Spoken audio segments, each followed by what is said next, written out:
It's the first 30 seconds. Oh, you can get going. It's fine. Oh, we're live right now? Get a beer.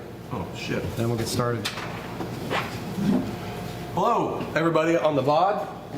We're going to get started here in a couple seconds. Producer Dan, do we have any music? Any intro music? Not today. We need to figure out what we're going to do for Mike, can you give us some intro music? No. Okay, we're live. Welcome to Brew Skies. Welcome to another week of Barstool Perspective, where we give you the booze news of the week, along with some drugs. Yeah, booze news, drug news, Yeah. all the news. So let's get into it.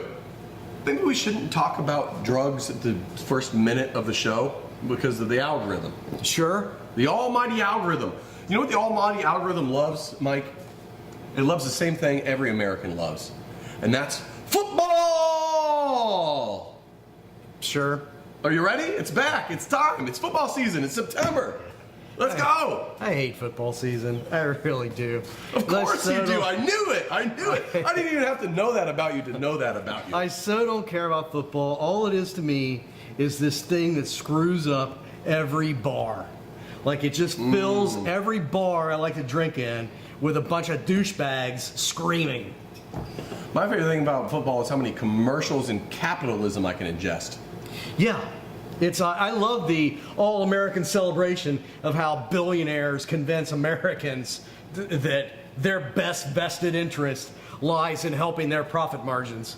Woo woo! Let's give some shout outs to some people before we get into the real stories.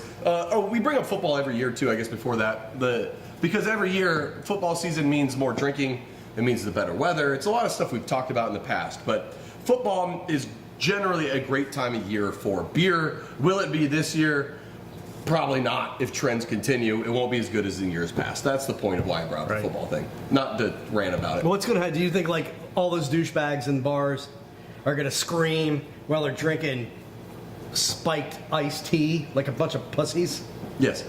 Great. Yes. I'll love it even more. Julia, welcome. First one in chat. Nice. Adam, good to see you. Gnarly Gnome. Marco, hey. Haven't seen you in a week or two. And Longer Than Life. Nathan, glad all you guys could make it. Cheers. Let us know if you have any questions as we're going along. And no, we're not crapping on football, Gnome. I am. Brett's not. It's fun. I like it. I like to waste my money on gambling and drinking. It's great. More vices is what I need in life. So here we go. All right, let's jump into this. Mike, interestingly enough, only about 60%, 66%, 2/3 of Americans celebrate Labor Day. According to a poll, they don't explain what celebrate means, but I'm just kind of confused. Like, does that mean you're willingly choosing to go into work on Labor Day, or does it mean you're not having a party or a barbecue or something? I think, you're not recognizing it. You're not doing something specific as a result of it. Well, here's a little news flash for everybody listening and watching and seeing us. Labor Day is Laborers' Day, as in you're not the 1%, we're not the 1%, this day's for us. So let's fucking celebrate and realize that the reason we work 40 hours a week is because the laborers that came before us fought and died for that right. So let's celebrate having a goddamn day off, which we don't get enough of in this country of the United States of America, and drink some beers like a good patriot would. And eat some tube meat or something that's bad for you. The one holiday that I really truly want to bring back, the reason for the season, is Labor Day. Labor Day is great. It's great. It's the perfect end of summer celebration. It's a wonderful time of year. All right, well, if you want to get into the stats of it, I mean, we don't really, like, Gen Z and millennials, we don't celebrate nearly as much as Gen X does, and no one drinks as much on a relative basis as the boomers. They're still the drunkest generation to grace this Actually, earth. I think those stats show that Gen X you guys are more drunk on a relative basis? Drunker than boomers at this You're point. just spending less money on alcohol. You get the cheap stuff. Yeah. Yeah. Oh, yeah. Yes. Yeah, they're all drinking Pappy and imported wines. We're getting hammered on cheap beers. Mike, we have a coincidence of stories this week. President Trump has signed an executive order eliminating the administration's executive order calling for an examination of the competition within the alcohol industry. Now, if that sounded like a bunch of words, basically what happened in 2021 was Biden's like, hey, look, we got a bunch of small craft breweries, we got a lot of big breweries, and the competition's heating up, and it's definitely not fair for those with less money. So why don't we check this out, see what's going on with the 3-tier system, and maybe we can push the odds back in the favor of small business. Well, Trump got rid of that executive order. So I'm looking into it. Shocking. What happened with the Biden administration more broadly, and we talked about this in the past, because it had a lot of implications on alcohol and a lot of other things. It was the first administration since the Carter administration abandoned antitrust litigation. It was the first administration to start to genuinely care about antitrust law and true, genuine competition and the ability of small businesses to compete. And it was a really brief window of time, and it's all been shit canned. It didn't even turn into anything. It was just a fomenting of antitrust. There were a lot of great lawsuits that were brought by the FTC, but they've all been dismissed. No, investigations are all dismissed. The lawsuits are all dismissed. It's over. Here's the issue with the whole thing too. If you want why this is good, normally more bureaucracy in the alcohol industry I'm generally against.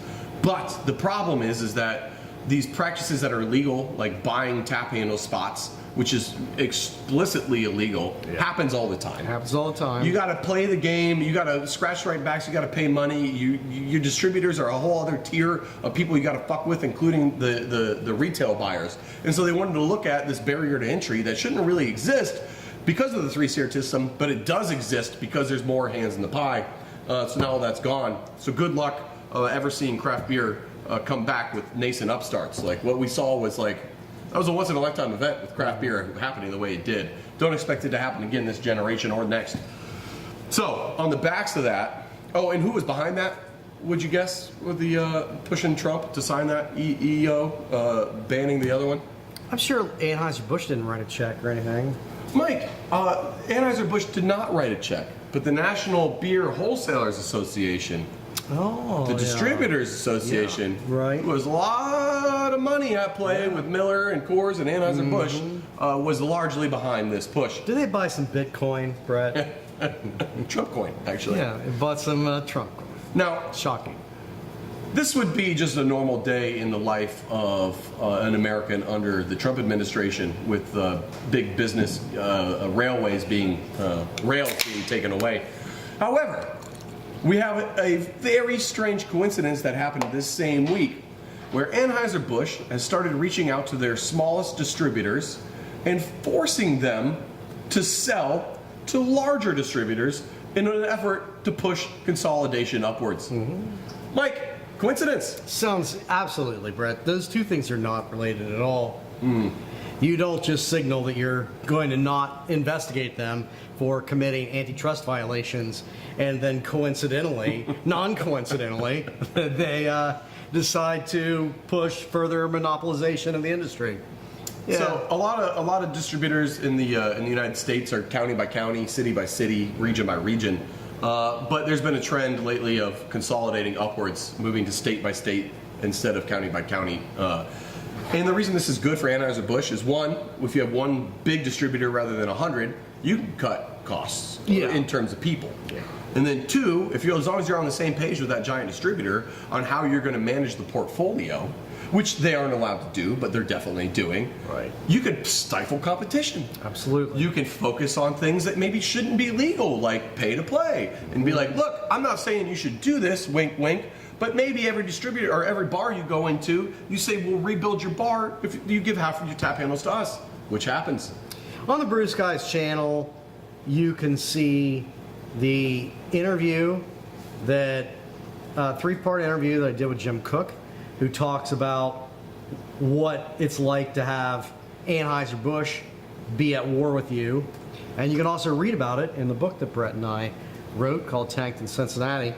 It's pretty fascinating. I mean, Jim Cook was really sort of the early biggest target of Anheuser-Busch, and you see what happens. I mean, with the money behind them and the control that they have over these distributorships, a distributorship is going to quash whatever brand you want it to quash if you represent 70% of their business. Do you think Jim Cook was losing his mind when, like, originally he was like, Anheuser-Busch is fucking with me, right? They're definitely messing with me. And then that 60 Minutes piece hits and you're like, oh my God, this is a literal hatchet job.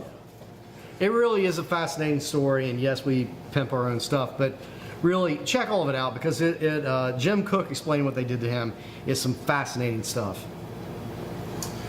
All right, let's move on. City Brewing Company is going out of business? You want to give us the deets on this? Well, they're not doing well. No. I think that they're being sold to somebody because they are distressed. And but explain who they are because I didn't even know who they. You probably haven't heard of City Brewing. They're a large contract brewery up in the Middle West. I think they're in Wisconsin, if I'm not mistaken. I think that's right. So you're not drinking City Brewery brand beer. You're drinking, Mike's Hard Lemonade. Or you're drinking stuff from Boston Beer. You're drinking Pabst Brewing Company. You're drinking some AB, InBev, FMBs. They basically make light lagers and fermented malt beverages, like twisted tea. Like the things before we were putting actual booze into our mixed drinks that we were selling, they're all fermented malt beverages. That's where they made hay. Those two things are in the shitter right now, beer and FMBs. And they're entirely a contract brewery. So Yes. as that business gets worse for the actual brands, they're cutting back on contract brewing, and so City Brewery is really kind of a canary in the coal mine of broader trends.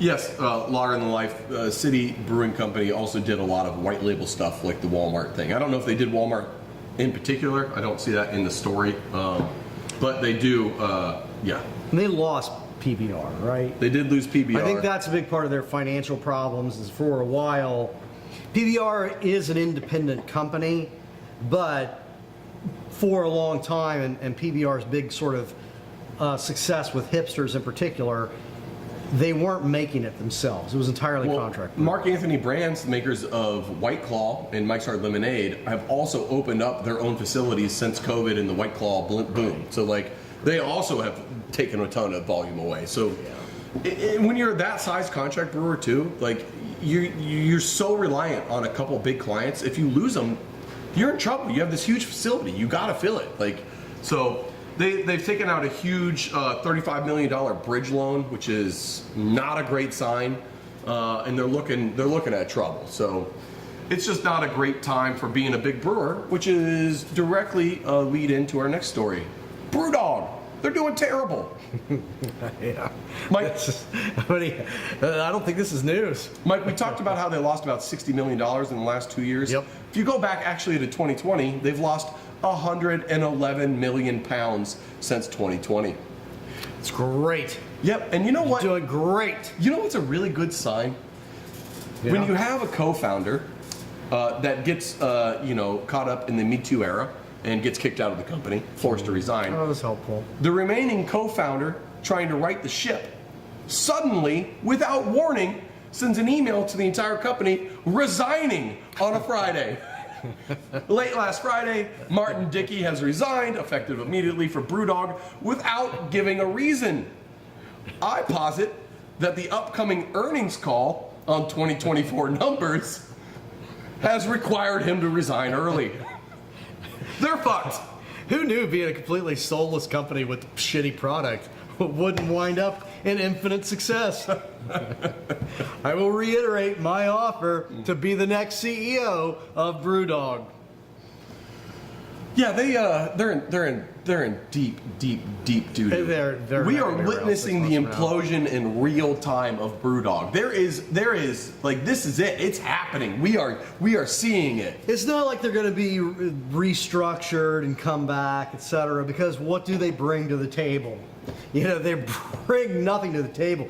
And when they closed their original flagship, whatever the hell it was, saloon, Tap room. tap room. Yeah. But I mean, it was like more of it was a tap room. It was a whole sort of. I was never there. It was in Aberdeenshire in Scotland. It was where company was founded. It was the flagship location for the tap room. Why would you ever get rid of that? Once you get rid of that, you're admitting that you have zero soul and no connection to your roots. That's exactly what that means. Mm-hmm. You're going to get rid of your home base? Like, what's wrong with you?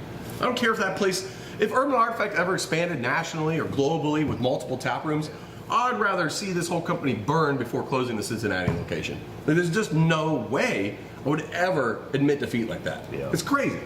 I mean, we'll check back later when there's a check on their table. But Listen, Mike, you're not wrong. yeah. I will never, ever, ever sell out unless it's for enough money. So I think we've all come into a realization that you guys were wrong in the 90s, that there is far worse things to be than a sellout. Hell yeah, broke is one of them. Top of the list, actually. Man, you Gen Xers really had some ideals until money started hitting the table. And then out they go. Actually, it's before it started leaving the table. Well, what's going on, speaking of making money, over at Brown-Forman? If you're not familiar with Brown-Forman, they're famously known for, in bourbon circles, making Eagle Rare, Blanton's, I think. Jack Daniels. Fucking Buffalo Trace. Fireball, if you're in the dirtball realms, like us. What's going on over there? They're down 3%. And, I mean, that means that they're only making $900-some million at this point. 3%'s not bad for how bad spirits is getting kicked in the teeth right now. It's really okay. Yeah, they're only down 3% because there are bright spots in the company. By revenue, 3% by revenue, let it be known. Yeah. So the problem with their bright spots is that they are filling declines in the U.S. market. They are counterbalancing a 59% decline in the Canadian market with increases in emerging markets.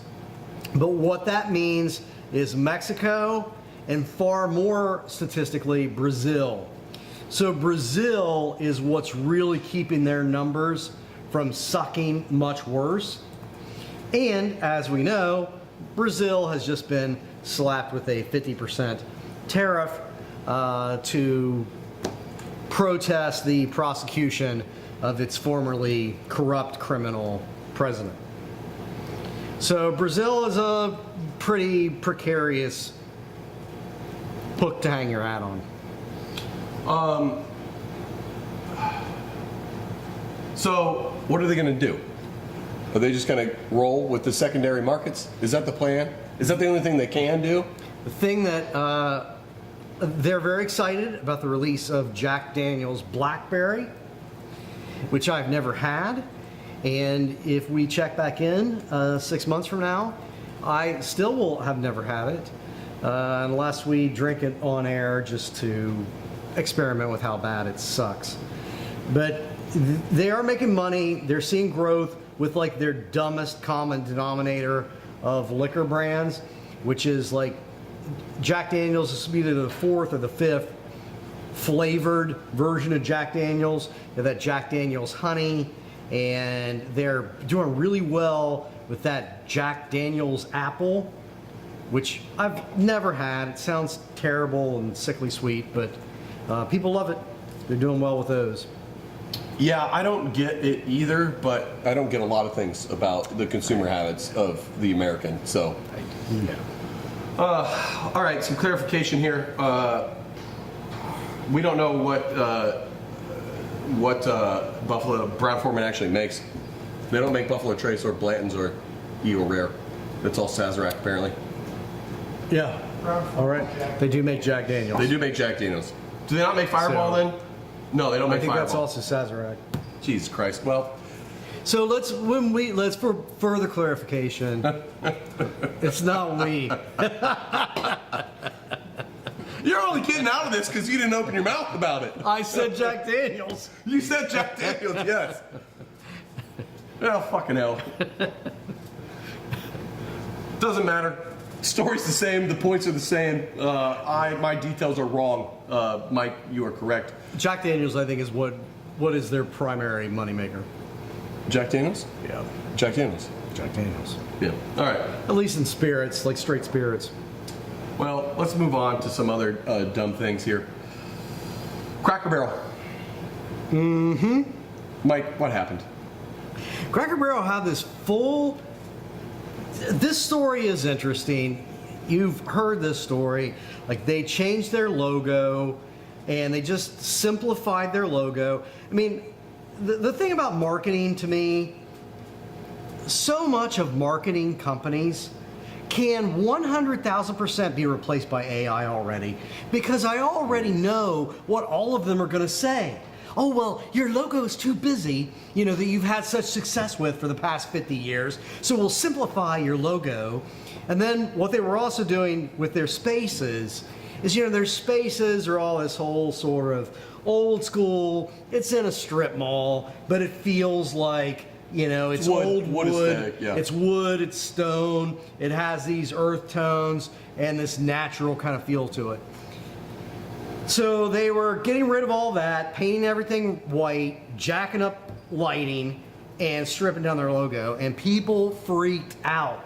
They lost some astounding amount of money in a week, so much so that they freaked out, Cracker Barrel in return, yes, and said, oh shit, we're sorry, we are reversing everything we just said, and we're not doing it. Was this the ploy all along? No, it wasn't. I'm sure they paid those marketing imbeciles with this brilliant plan that looks like every other marketing imbecile's plan. Sure, they paid them a lot of money. What's interesting to me about it, this doesn't have a lot to do directly with alcohol. I mean, they do sell beer at Cracker Barrel now, apparently, 3 or 4 like bad ones. But what's interesting more to me about this is what it says about Americans' need right now for things that feel comfortable and familiar and maybe even traditional. At Cracker Barrel, it's a solid, fine, whatever. I'm not going to hate on Cracker Barrel. I'm also not going there anytime soon. It's one of the worst meals I've had in recent memory is going to a Cracker Barrel, but it's fine. It's neither here nor there. I've traditionally thought the food was fine, but it's this whole thing to me. I think that there's a broader story to this. There's a broader story about the psychology of the American consumer. And it's not just the American consumer, it's Americans more broadly. I think that if you dig deeply into this, you're not going to see, unlike some other branding stories where like people rally around, let's keep our racist mascot here. There was none of that with Cracker Barrel. There was no political message. There was no race, gender message in any of it. It was just purely this revulsion that you're going to take away the tradition and the comfort that I feel from going to this place. The warmth and the solidness and the sameness that I feel about it. And I think that it's a broader lesson to companies in general, including a lot of alcohol brands. I don't know if many people in America that consume Cracker Barrel on a regular basis would be able to verbalize it in that way. No. But I understand what you're saying. It's an internal revulsion of the corporatification and the removal of the soul, what little was left at a Cracker Barrel. I mean, it was corporate as hell to begin with. But It's taking away the facade. Yeah. And people don't like that. Yeah. Let me think that this is still a hometown fucking meal bullshit with the wood and everything else. And if you take away the logo and you update the interior to be more metal and clean and crap, I guess I get it. There's a nostalgia. I think people are maybe feeling bad. They're feeling nostalgia for a time when things are a little bit easier from a stress Even if they're level. driving around with truck nuts and Trump flags, they still get a sense that things are changing rapidly. Yes. And they want that thing that provides them with comfort. And even if it's, yes, correct, 98% of all the people that actually care are going to articulate what I just said as, I love Cracker Jim.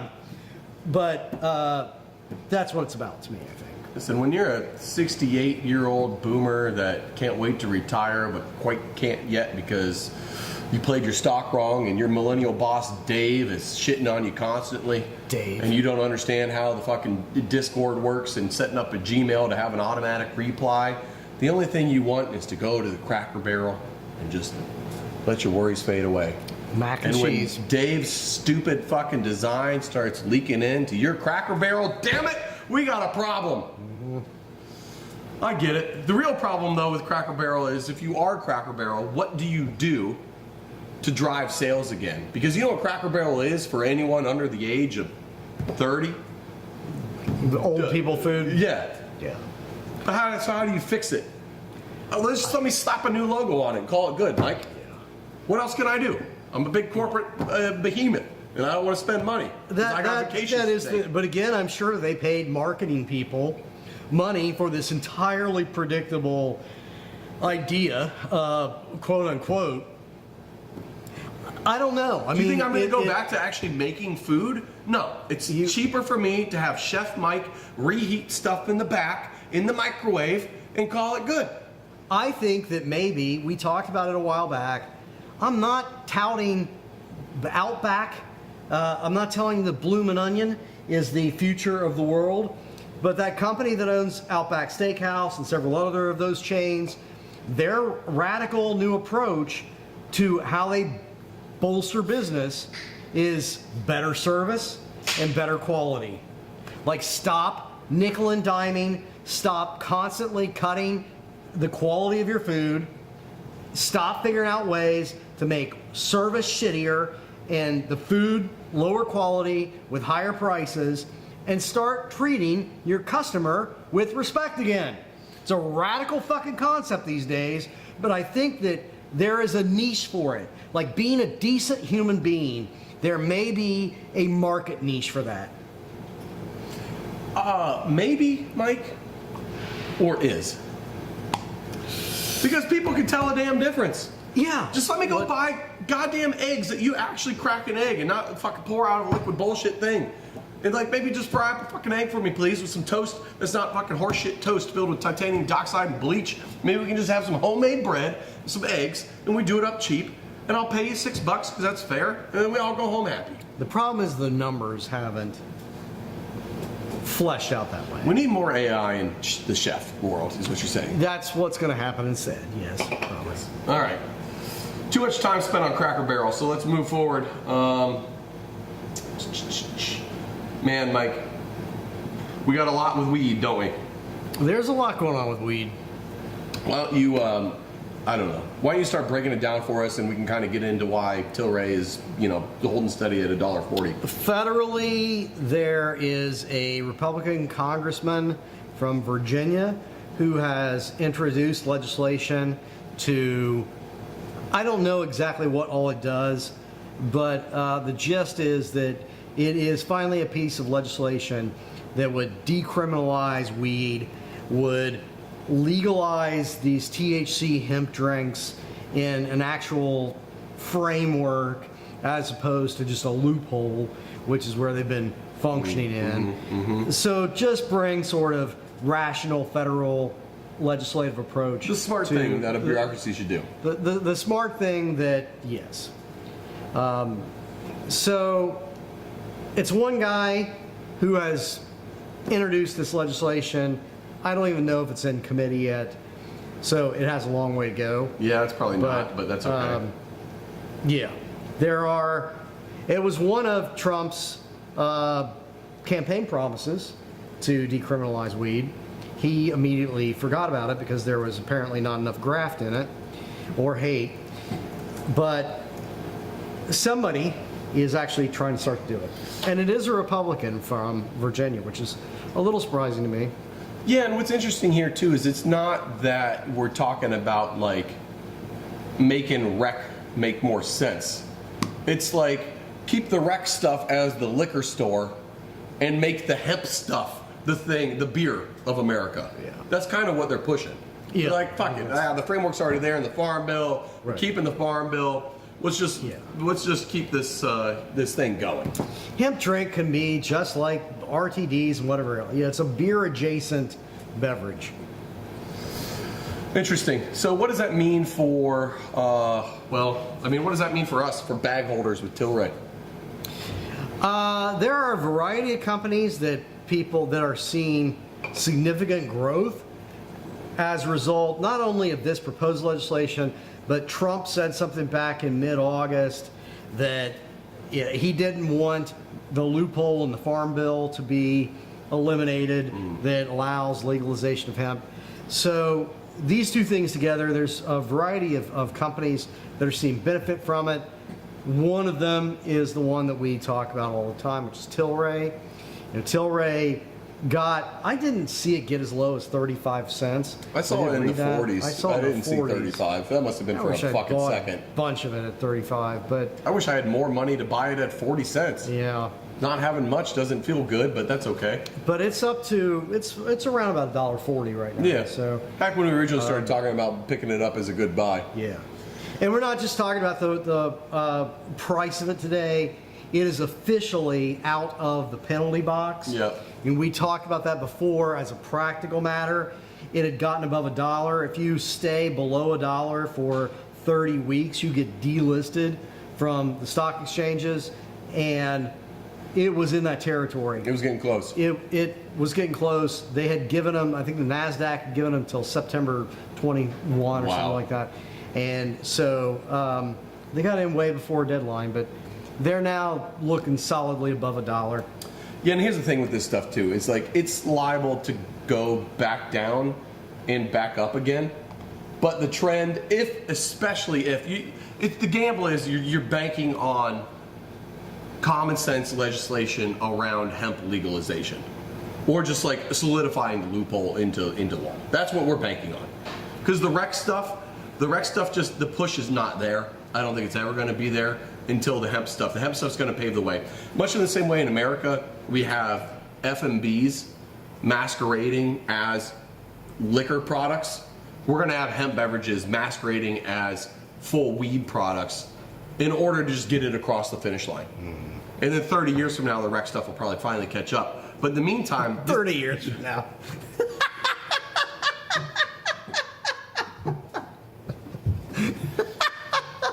So it's still a gamble.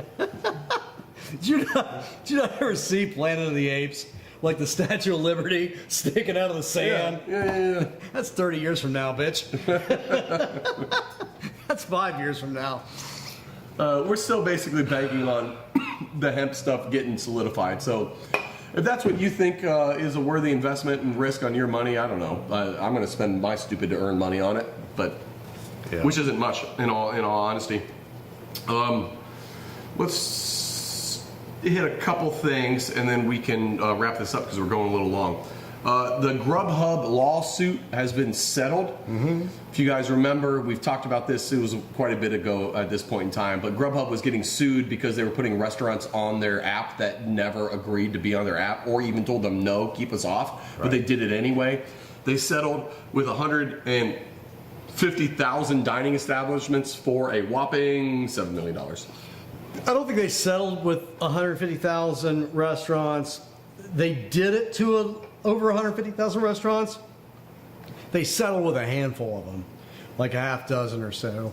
So I don't know if that resolves all of their legal claims or if these were the only people that prosecuted claims out of 150,000. But yes, they have resolved it. $7 million.